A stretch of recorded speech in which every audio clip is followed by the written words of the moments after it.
DW Inside Europe. Hello and welcome. I'm Kate Laycock in Germany. On today's programme. It came right down to the wire to one or two governments and then one or two people within one or two governments for, one of the most significant parts of legislation to do with the planet came down to effectively to one person. The EU's landmark nature restoration law has been approved, and all it took was one rogue Austrian environment minister willing to risk her career and jail time in order to vote with her conscience. Also on the show, the Farage effect, how the King of Brexit is shaking up British politics once again, and Spy Story, how a well-respected academic was recruited by Moscow's Foreign Intelligence Service. That's all coming up.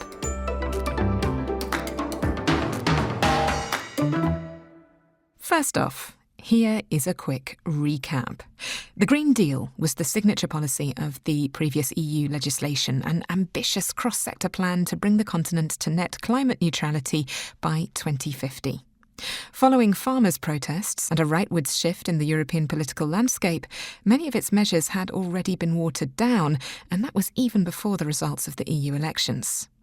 There was, however, still one major piece of ambitious legislation still standing, the Nature Restoration Law, which was passed by Parliament but remained suspended in an ever more precarious state of limbo as it waited for a functioning majority of national lawmakers to sign it off. That has now happened, and the circumstances could not have been more dramatic. Environment journalist Dan Ashby was following it all closely for us, so I rang him up and asked him to begin by explaining what the Nature Restoration Law actually is and why it is so significant. It's a huge deal. It was one of those pieces of legislation that environmentalists, when it was announced, were talking about all over the world, because there's nothing quite like this. There's nothing as radical and far-reaching across a whole continent anywhere in the world. And what it does, it not only makes European countries protect their nature better, but actually restore nature. That's what's so unique about it. So 20% of all European land and seas by 2030. I mean, that's really soon. Plus, there are all these measures in terms of protecting the habitats that have been destroyed or eroded as well. And that's 100% of those by 2050, along with loads of other measures, the planting of trees and protection of pollinators. So just a huge, ambitious piece of legislation. And yet, it was hanging in the balance. Yeah, I mean, it was so dramatic as well, because, I guess all of this has to be framed in the political context of more conservative parties and of course, these recent elections where more right-wing parties have got in. So in that sort of context, and of course, protests from farmers who were concerned about bureaucracy, there was pressure to water it down. It did get through the European Parliament, but then it got to this sign-off, if you like, from European capitals, where you need a certain amount of governments to sign up to it, to represent the European people, and it looked like it was all going to fall through. And it came right down to the wire to one or two governments, and then one or two people within one or two governments for, one of the most significant parts of legislation to do with the planet came down to effectively to one person. And that person was Leonore Gewessler, Austrian environment minister. And this really is where the drama starts. Take it from there, Dan.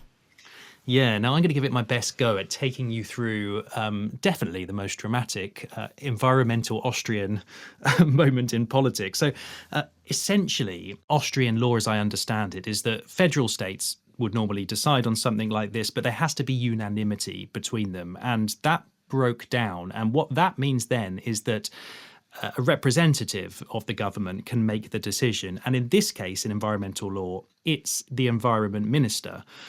Now, Gewessler said that she had to go with her conscience. She had to think about future generations. She represents the Green Party in a coalition in the Austrian government. And she went with it and voted, which made the whole legislation happen. However, her chancellor didn't want her to vote. So now you get a situation where she has enabled European legislation, but her own government, if you like, disagrees with that. And suddenly there are all these recriminations within Austria, even the possibility that there might be criminal charges against her in Austria.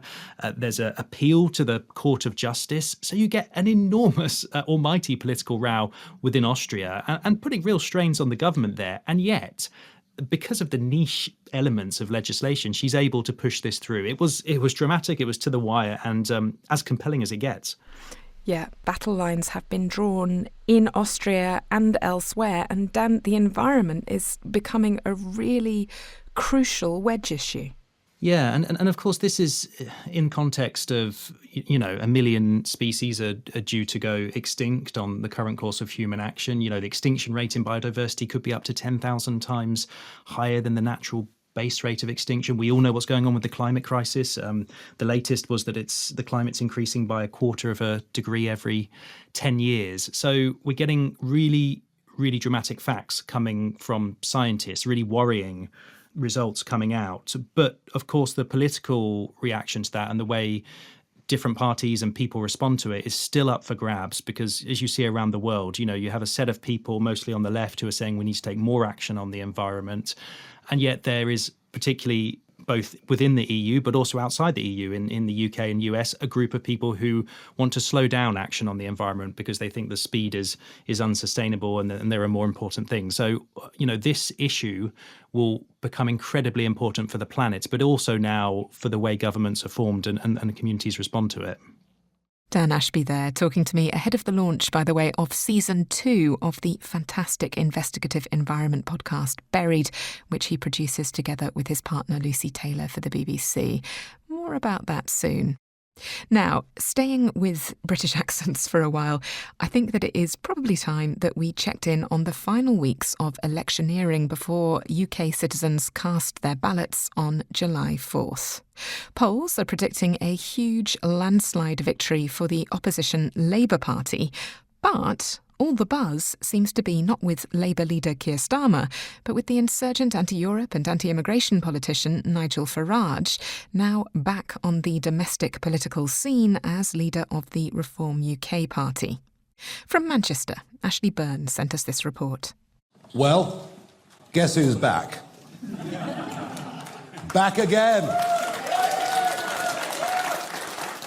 I did not for one moment think I'd be standing here and doing this ever again, but I am, and I'm doing it because I genuinely feel that Britain is broken, that nothing actually works anymore. Nigel Farage speaking to supporters earlier this week at the launch of his party's manifesto, or contract for government as he calls it. Farage is often credited as being one of the political figures who got Brexit done here in the UK. He was part of the successful campaign which saw the UK vote by a margin of 52 to 48% to leave the EU in 2016. The vote caused deep divisions across politics and in families, and Nigel Farage has continued to be a thorn in the side of the ruling centre-right Conservative Party, pushing them to go further and faster on curbing illegal and legal immigration into Britain. Current Prime Minister Rishi Sunak introduced a policy of sending illegal immigrants to Rwanda, but it's been branded unworkable and is likely to face a challenge by the European Court of Human Rights.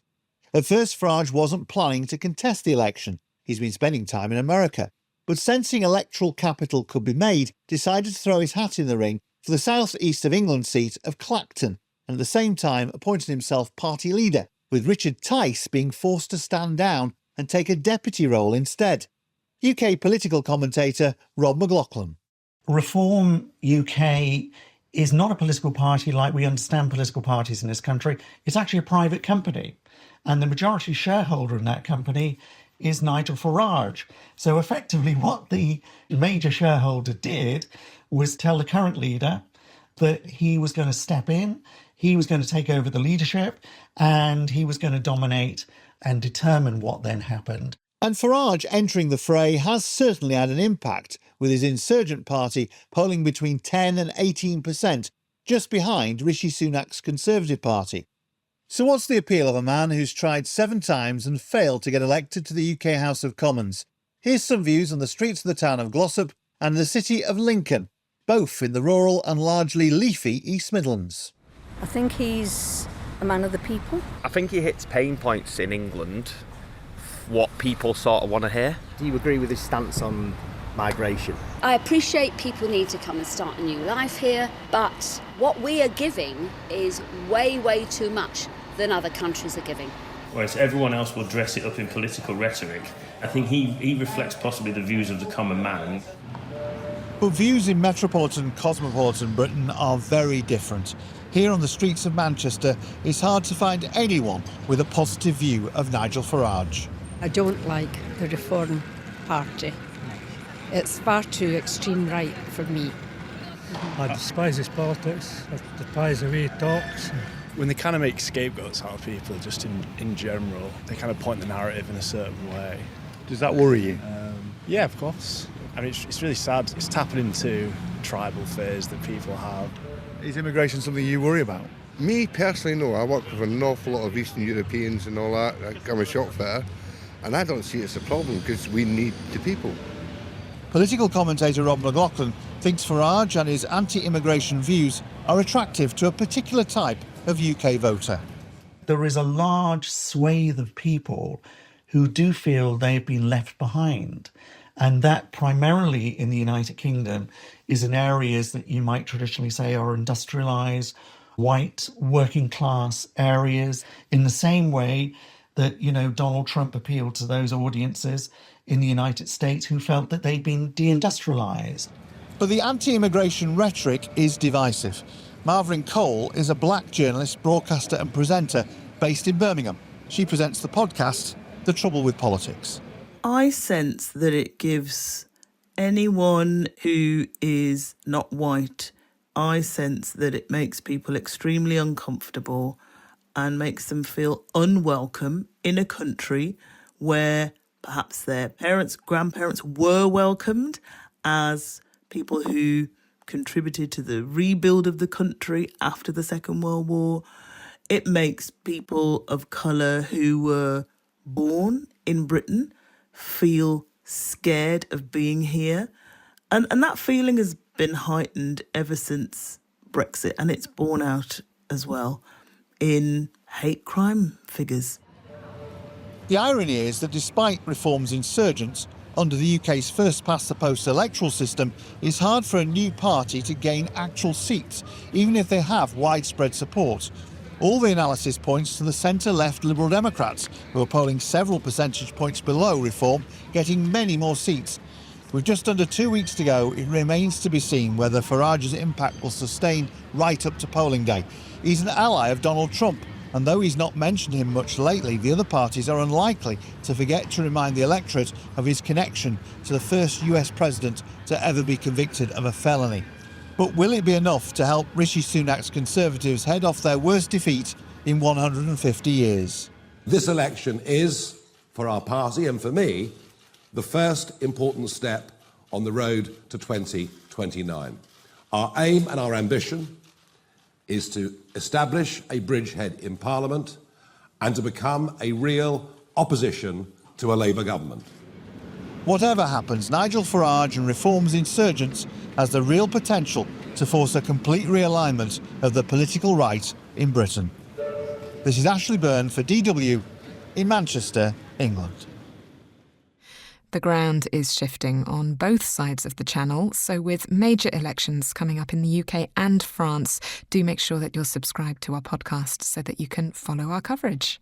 You're listening to Inside Europe. I'm Kate Laycock in Germany.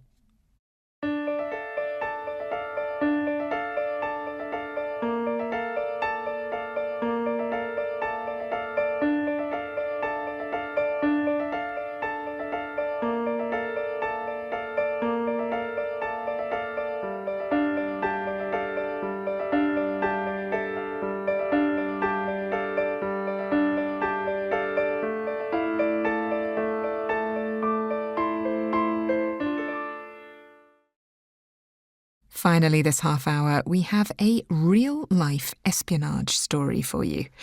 On Tuesday, a court in Estonia found Vyacheslav Marotsov, a former professor of political theory at the University of Tartu, guilty of activities against the Republic of Estonia, or, in other words, of spying for Moscow. Marotsov, a Russian citizen, was sentenced to 6 years and 3 months in prison. It's the dramatic end to a story which our reporter, Ben Batka, has been following for us for months. As soon as the verdict was in, I gave Ben a call and asked him to explain how he'd become involved in reporting the story. Yeah, well, it was just reporter's luck, I suppose. So in early January, as I was preparing for a reporting trip to Estonia's second largest city, Tartu, news broke that Estonia's internal security service had detained Vyacheslav Morozov. He's a veteran professor who taught at the University of Tartu. And so during my other assignments for Inside Europe, I managed to interview the head of the institute Morozov had worked for, as well as the former head of Estonia's internal security service, which is known as Kapo in the Baltic state. Trust you to manage to hook an interview with the spy chief, Ben. What did he tell you? I mean, why would Russian intelligence services be interested in an academic? He told me plenty of things. He actually worked for Kapo for 10 years until he stepped down last year. And, early on, he just busted a myth about espionage. I must admit I hitherto had fallen for. Just common understanding is that spy is working to get some classified information, but it's just part of truth. During the history, especially bigger services, big nations, they are interested about every kind of information. But look, Ben, there's one thing that I don't really get. Why is there so much, well, apparently so much Russian intelligence service interest in Estonia? I mean, it's a really small country. I think the population is about 1.3 million, isn't it? Why the interest in Estonia? Right. Well, the short answer is that Putin considers Estonia and along with it, the other two Baltic states, Lithuania and Latvia, Russia's sphere of influence. As you said, it's a small country. It is right on the EU external border with Russia. It's the alliance easternmost state. And it has a long history of being occupied by the Soviet Union. Okay, so it's a sphere of influence thing. There's a big tech sector as well, isn't there? But I mean, Morozov, he wasn't a computer scientist. He didn't have access to any codes. He was just a politics professor. So what did they want with him? What exactly is he supposed to have done? This week, we actually learned quite a bit as to what exactly he was doing. So the state prosecutor said that Russia's special services tasked Morozov with collecting information about the Republic of Estonia's internal defense and security policies, as well as the people and infrastructure connected to these fields in Estonia. That was a quote. Then the Kapo director said that Morozov had passed information to the GRU, Russia's military intelligence service.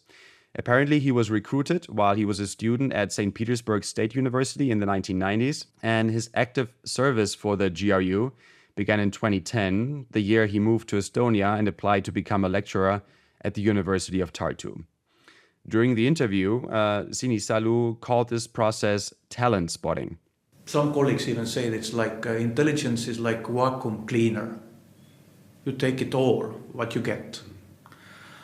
And now we're just speculating, but if you take some scholar there in university, obvious that if he has 30, 50 or even 100 students, then sooner or later he discovers who's most talented there.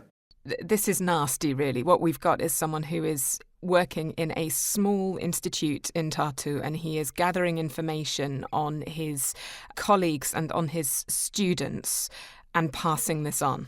Yeah, exactly. Unbeknownst to all of them, no one actually suspected anything over the years. According to Kristina Tönnesson, she's the director of the Skytte Institute. And so in one day in early January, Kapo, Estonia's internal security service, called her and informed her that Morozov had been detained. Right, okay. So, small institute, this happens. What was the atmosphere like in the weeks following Morozov's arrest? Well, at first, she said everybody, including her, was in a state of shock. There was lots of disbelief.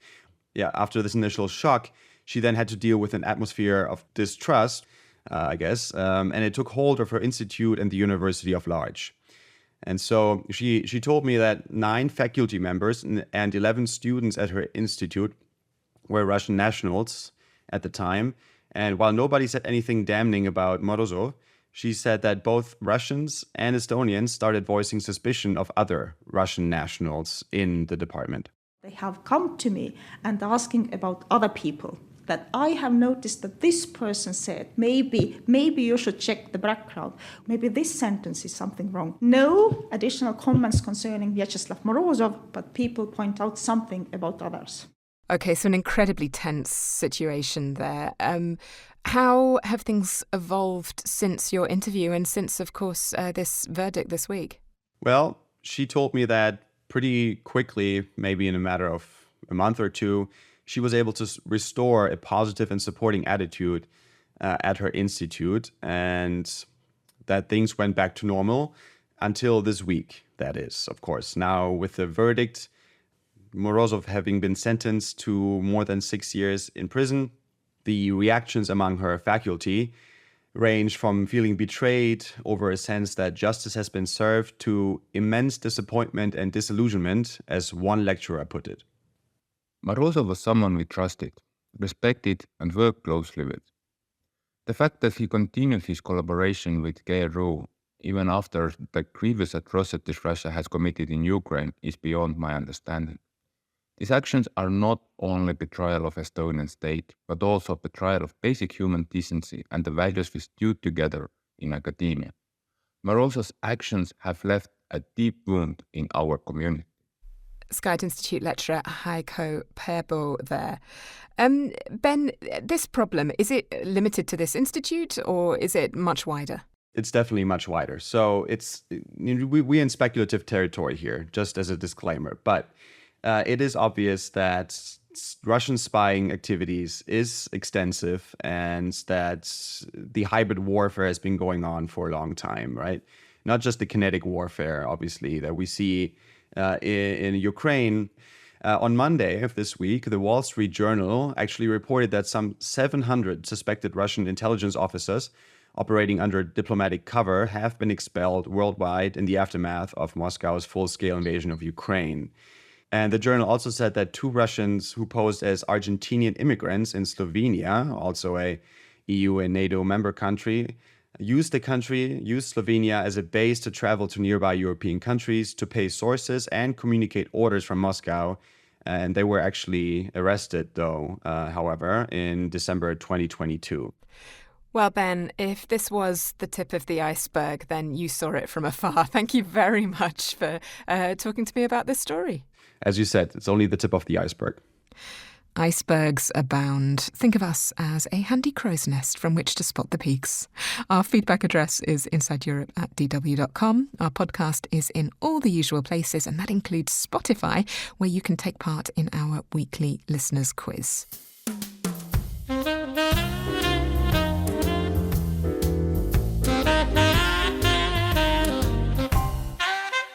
The 2024 UEFA European Football Championships are now underway in Germany.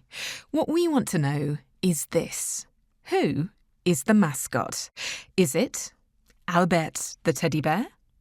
Friedrich the friendly fox? Wolfgang the wolf cub? Katja the cuddly kitten? Or Gunther the gnu from Gelsenkirchen? Head on over to Spotify and click on this week's episode to take part in the poll. The turnstiles are open, so let the match begin. This is Inside Europe, and I'm Kate Laycock in Germany.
You're listening to Inside Europe. I'm Kate Laycock in Germany.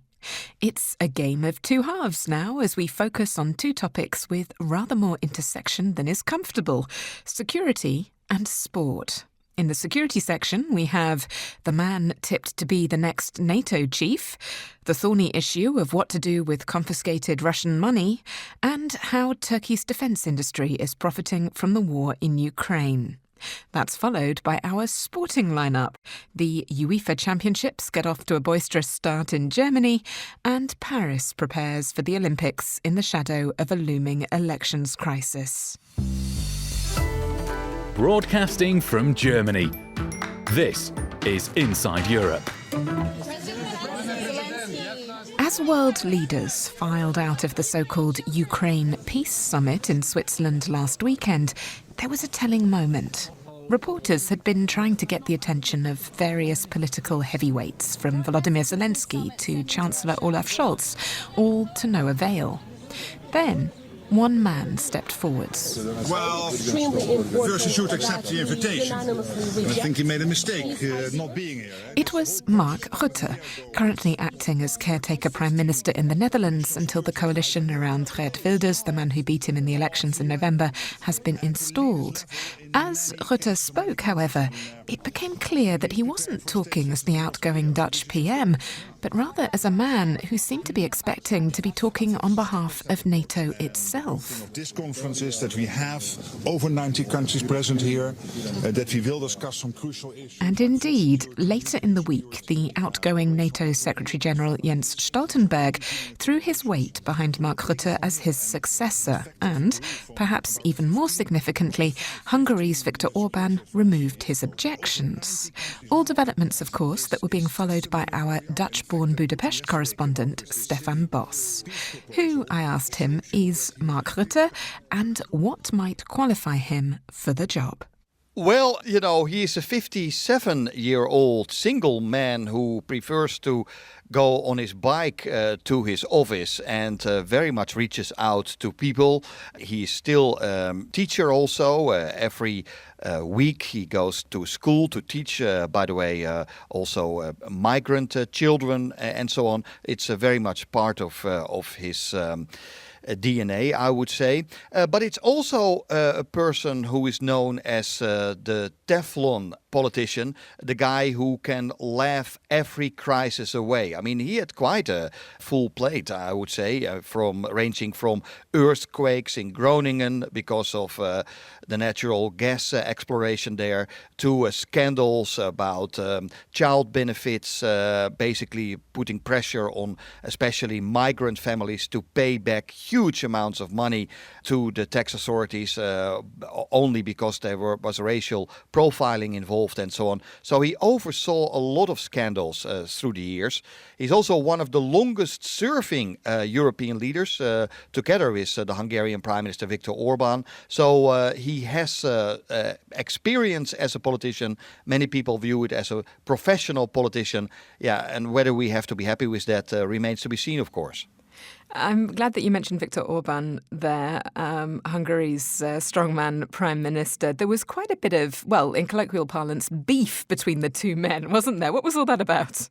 Well, basically, Hungary was very angry that Mark Rutte once said, while being a Prime Minister of the Netherlands, that he wants to see Hungary on its knees. And he was referring to his concern about the LGBTQ plus legislation that he said was very much discriminatory towards gay people. But also, Rutte expressed a deep concern about the rule of law in Hungary, and even suggested that if Hungary doesn't like the criticism from Brussels, then it should just leave the EU. Now, in the meantime, of course, with Rutte seeking the top job, Hungary first said, well, there is no way we can agree on Mark Rutte because we don't trust the guy and so on. But now, totally in the style of Mark Rutte, he has written a letter to the Hungarian Prime Minister, basically saying that he understands there was some dissatisfaction with his previous words, but that both agree to look to the future. And he also promised Viktor Orban that Hungary would not be forced into providing military assistance in any shape or form, including providing funding to Ukraine, but also manpower and so on, that Hungary will basically receive an opt-out of that arrangement. And that was very important for the Hungarian Prime Minister Viktor Orban as well. And that's why, in the end, he agreed to accept Mark Rutte as the next Secretary General of NATO. And that also, I think, clears the way. And before the summit in Washington, this will all be arranged. Right, OK, so we've got a July deadline there, that NATO summit coming up next month. Obviously, Rutte has demonstrated his ability to rebuild burnt bridges with Viktor Orban. What else, though, qualifies him for NATO secretary? Why is he being looked at for this job? Well, I think he's really seen as a guy that, as a kind of mechanic, if you will, to keep the mechanics of the NATO military alliance running. And also looking towards the future. There will be elections in the United States. Now, we do know that Donald J. Trump, who seeks again the presidency, has already said that he doesn't want to defend nations that don't live up to the demand of at least spending 2% of their GDP on defense. I think he has a good working relationship with Donald Trump. And that's, of course, important as well for the NATO military alliance looking forward, because whoever will win the elections in the United States, it will be a very challenging time for the NATO military alliance with all the conflicts going on, including, of course, Ukraine. And therefore, they believe that Mark Rutte is the best guy for the job at this particular moment in time. Stefan Bos in Budapest, thank you so much for talking to me. You're welcome. Our Dutch correspondent in Hungary, Stefan Bos there.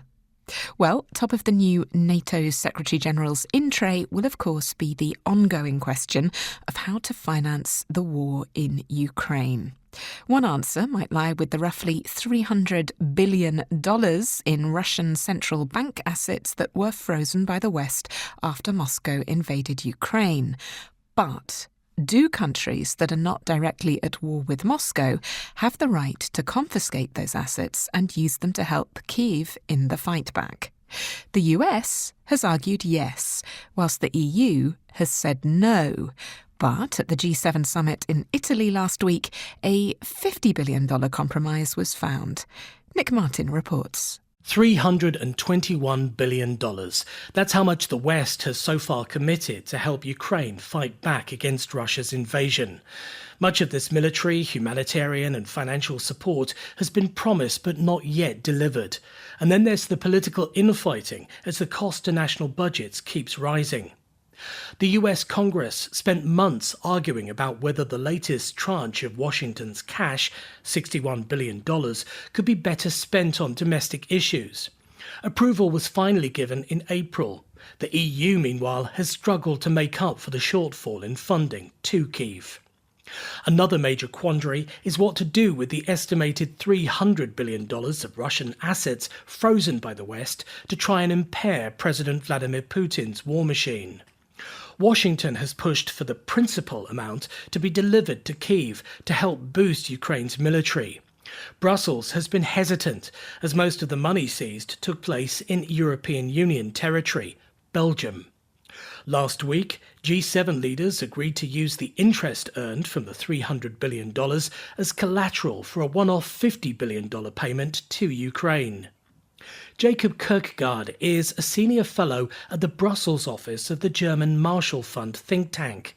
He says even the compromise solution throws up legal challenges. This will require that there is a guarantee that these assets will not be given back to Russia for the foreseeable future. And then the question is, who guarantees that? Is that the G7 or is it somebody else? Or are we outright saying to Russia, no, you will not get your money back under any circumstances? And if we do so, does that constitute in a legal sense backdoor confiscation? Ukraine needs between $100 and $150 billion a year to fund its government and fight back against Russia's invasion. Kyiv is already running a huge fiscal deficit in the order of 20% of GDP. As a comparison, Greece's deficit at the height of its debt crisis was 13.5%.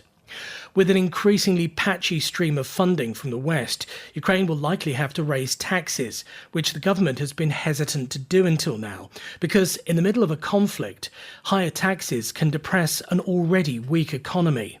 Yuri Gorodnichenko, a Ukrainian economics professor at the University of California, Berkeley, says the country's leaders need to know how much they have to play with. You look at 2024, the first 2 months, Ukraine did not receive any real money from anybody, like almost zero. What happens here is that you create a great deal of uncertainty about how much money you can count on. And this affects, what you can fund internally in Ukraine. This also affects what kind of weapons you can buy. It's important to send a signal that we can continue fighting for years to come. And so if you have a strong signal that Ukraine can outlast them in this war of attrition, then, you can end this war sooner than later. While this additional $50 billion will be most welcome in Kyiv, even the compromise solution has presented challenges to policymakers.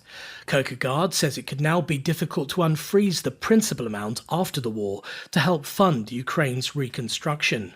If you securitize and issue a bond based on those future returns today, you obviously have to guarantee that the underlying assets remain frozen for, say, 20 years. But if you believe that Ukraine will ultimately prevail and therefore will need to be rebuilt at some point, well, then these assets, if they remain locked for 10 years, may not be available. The Ukraine Support Tracker, compiled by Germany's Kiel Institute for the World Economy, recently revealed that only half of the latest tranche of cash committed by the Biden administration will go directly to Kyiv.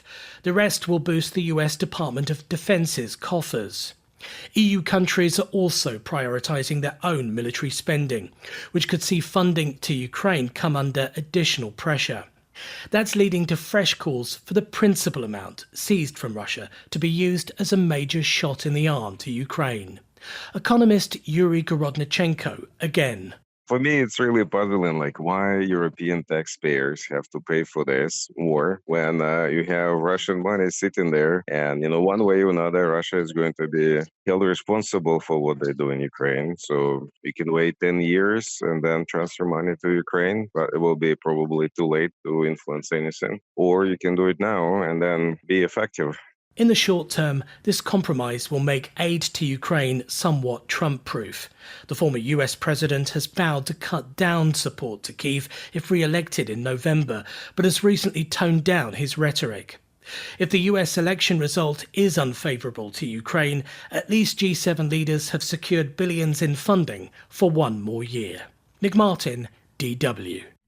Funding and, of course, weapons. Those are the things that Ukraine needs if it is to continue its war of resistance against the invading Russian forces. In a surprising geopolitical twist, Turkish companies are increasingly emerging as significant suppliers of weapons to Ukraine and are supporting US efforts to resolve Kyiv's ammunition shortages. From Istanbul, Dorian Jones reports on the implications of Turkey's rising role as a weapons supplier to Moscow's enemies. The sound of the making of the weapons of war.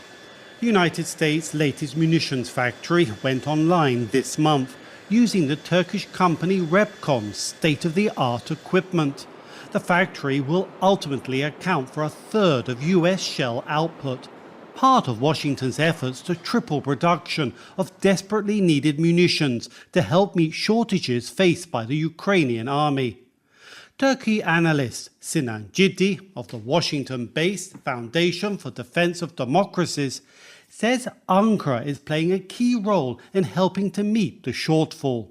The Ukrainians have been warning for some time now. They're starting to run low simply because the artillery shells that they've been using on Allied supplied howitzers is being the essential sort of weapon of choice that has, prevented up until recently, I would say, the advancement and recapture of Ukrainian towns by Russian troops. So Turkey stepping into this is remarkable simply because Turkey has a vast ability not only to procure, manufacture, but also as a supply of these that's readily givable. I mean, in physical terms, I think it's a vital sort of supply line, a vital lifeline for the US, which is also actually starting to run low based on the amounts of shells that it has supplied Ukrainian partner, right? The United States ambassador to Turkey, Jeff Flake, praised the collaboration as a sign of the growing importance of deepening bilateral ties. Turkish President Recep Tayyip Erdogan's close relations with his Russian counterpart, Vladimir Putin, has been a source of tension between Ankara and Washington. But along with facilitating the supply of desperately needed munitions for Ukrainian forces, another Turkish company, Baykar, is building a military drone factory in Ukraine, a sign of Ankara's increasing commitment to Kyiv, says defense analyst Tayfun Özberk. The situation in Ukraine, very complicated because it's a little bit risky to establish a factory in Ukraine under the war conditions, but it's very critical for Turkey. Establishing a factory in Ukraine has a political message, but I believe that it wouldn't change Turkey's position in this war. Turkey tried to play a mediator role in this war, tried to stay neutral but in favor of Ukraine. Since the outset of Russia's invasion, Ankara has publicly supported Kyiv, but remained neutral in practice by refusing to enforce Western sanctions against Moscow. Turkey's rapidly growing defense industry has become an integral part of Turkish diplomacy. But doubling down on support for Ukraine will put to the test Ankara's policy of balancing ties with Moscow and its Western allies, claims Siner Özkarashahin, an independent Turkish defense analyst. It's definitely walking on thin ice, but the Turkish policy towards Russia has mostly been based on something we call compartmentalization. So like you can agree to disagree in a lot of different, like also critical agendas, such as the ongoing war in Ukraine, situation in Syria, but still you will be collaborating in different domains, such as energy, trade. So Ankara separates these things from each other, which forms one of the main pillars of its policy towards Russia, because in the end, Turkey is a critical ally for Russia. While Turkey's defense industry increases its support of Ukraine and its Western allies' efforts to supply the Ukrainian military, Ankara remains a vital trading partner with Russia. Turkey analyst Ciddi of the Foundation for Defense of Democracies. The US Treasury has sanctioned Turkish companies for supplying dual-use goods to the Russian military, including microchips, but weapons parts that go directly into the manufacture of high-end Russian weaponry that is being used against the Ukrainians. So Turkey's playing both sides of this. On a political sort of spectrum, it really does put the US in a bind, having to keep increasingly or consistently quiet about Turkey double dipping. And so it's a double-edged sword, I would say. With Turkey unveiling 2 new military jets in a year, President Erdogan underlined the growing importance of the Turkish defense industry, not only economically and militarily, but also in achieving Turkey's diplomatic goals, whatever they may be. Dorian Jones, DW, Istanbul. And that brings us to the end of our security section of the programme. Do stay tuned, though. There is sport coming up next. That's Here With Me, Kate Laycock, on Inside Europe.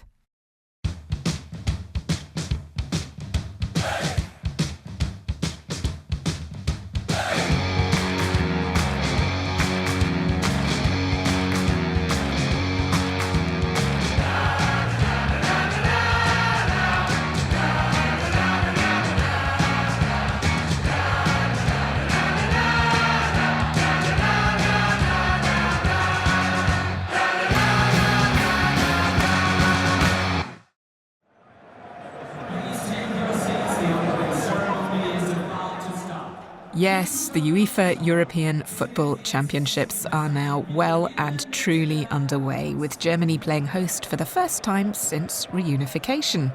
Matches have been distributed across 10 German cities, including Düsseldorf, where I'm based, and Munich, home to both the mighty FC Bayern Munich and our correspondent, Natalie Carney. I gave her a ring after the German-Hungary match on Wednesday to compare notes. Well, Natalie, it's lovely to be able to talk to you. However, I have to warn you, I am really tired because we're talking at about 8 o'clock in the evening on Wednesday. The reason for this is that you've just finished watching the German match with your family.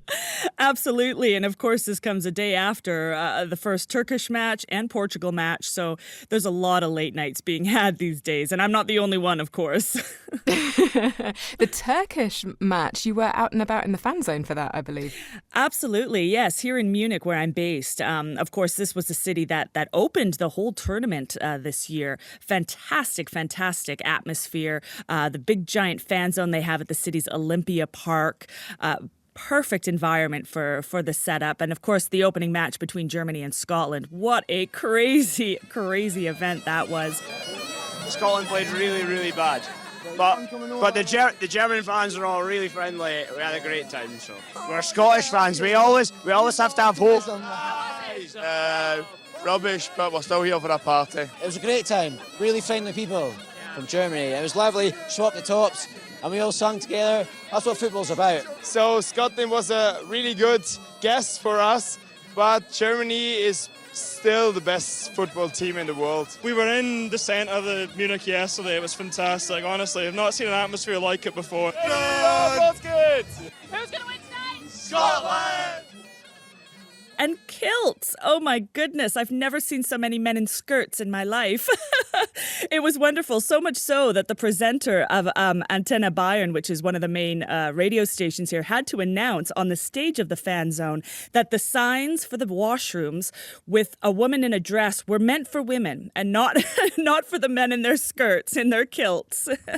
Well, it was obviously a great party, and I can really hear the excitement in your voice, Natalie. I'm afraid I have to ask a serious question, though, security, because security is always a concern with a big event like this. But of course, here we have Germany hosting the European Championships against the background of increased security threats, not least because of Russia's war with Ukraine. Well, I can't say that fans that I've spoken to at least have been overly concerned. I mean, they're just passionate about the game of football and the beer that they're drinking. But security personnel across the country certainly is.